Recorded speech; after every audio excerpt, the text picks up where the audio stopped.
بسم اللہ الرحمن الرحیم السلام علیکم ورحمۃ اللہ وبرکاتہ الحمد للہ والصلاة والسلام علی رسول اللہ وعلی آلہ وصحبہ اجمعین اما بعد۔ جیسا کہ آپ جانتے ہیں کہ ہم بڑے لمبے عرصے سے اس بات کو لوگوں تک پہنچانے کی بڑی قوت کے ساتھ الحمدللہ دلائل کے ساتھ کوشش کر رہے ہیں کہ لوگوں کو اس بات کی سمجھ آ جائے کہ آپ لوگوں کو یہ جو تعویذ دینے والے لوگ ہیں ان تعویذات کے اندر کیا کیا لکھا ہوتا ہے لوگوں کو صحیح معنوں میں سمجھ نہیں آتی۔ میرے پاس ایک رپورٹ آئی ہے اکاڑا سے۔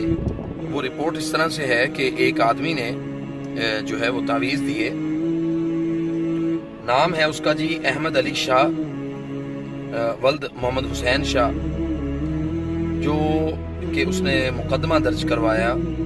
مقدمہ جو ہے وہ درج کروایا اس نے تقریباً 10-11 بجے صبح کا واقعہ ہے کہ سائل کے برادر محمد احمد کی بیٹی کو بخار تھا، جو برادر محمد احمد ملزم مذکور کے پاس گیا اور اپنی بیٹی کے بخار کے لیے تعویذ مانگا، جو ملزم نے برادر کو ایک تعویذ بنا کر دیا اور کہا کہ گھر جا کر اس پر 7 دفعہ جوتے مارنا اور اپنی بیٹی کی ٹانگ کے ساتھ باندھ دینا، تمہاری بیٹی کا بخار اتر جائے گا۔ جو کہ ان پڑھ تھا، یعنی جو تعویذ لینے والا تھا وہ ان پڑھ تھا اور گھر آ کر اپنی بیٹی کے بخار اتارنے کے غرض سے تعویذ پر جوتے مارنے شروع کر دیے۔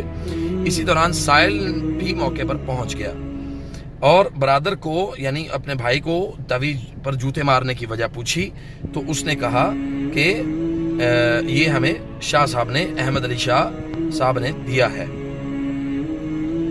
اور جب تعویذ کو پکڑنے کے بعد جوتے مارنے کی وجہ پوچھی تو اس نے تعویذ پکڑ لیا۔ دیکھا تو تعویذ کے اوپر نعوذ باللہ من ذالک صحابہ کرام حضرت ابوبکر صدیق، حضرت عمر فاروق اور حضرت عثمان غنی کے نام درج تھے۔ باقی آگے ایک مکمل رپورٹ ہے۔ تو اس کے بعد اس نے پھر گالیاں اور دھمکیاں اور فحش اس طرح کی باتیں شروع کر دی۔ بات یہ ہے کہ جب آپ نے لوگوں سے تعویذ لینے گئے تو لوگوں نے آپ کو قرآن و حدیث کا کوئی آپ کو علم کے مطابق اپنے قرآن و حدیث کے جو دلائل ہیں قرآن و حدیث سے متعلق آپ کو کچھ آگاہ نہیں کیا، کیونکہ دینے والا بھی جاہل ہے اور لینے والا بھی جاہل ہے۔ جب آپ سوال نہیں کرتے تو اس طرح کے پھر آپ کو جاہل قسم کے خبیث لوگ آپ کو ملتے ہیں۔ اللہ تعالیٰ آپ کو صحیح معنوں میں اس بات کی سمجھ دے کہ ہم ان جہلا اور 2 نمبر اور فیک اور حرام خور پیروں اور اس طرح کے فقیروں کے پاس جانے سے اللہ تعالیٰ ہمیں بھی بچائے اور ہمارے ایمان کو بھی بچائے۔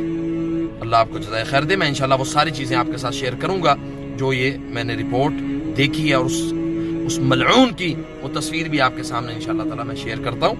آپ اس کو دیکھیں اور اللہ سے دعا کریں کہ اللہ تعالیٰ ایسے جہلا کو ہماری زندگیوں سے اٹھا لے۔ وجزاکم اللہ خیر۔ السلام علیکم ورحمۃ اللہ وبرکاتہ۔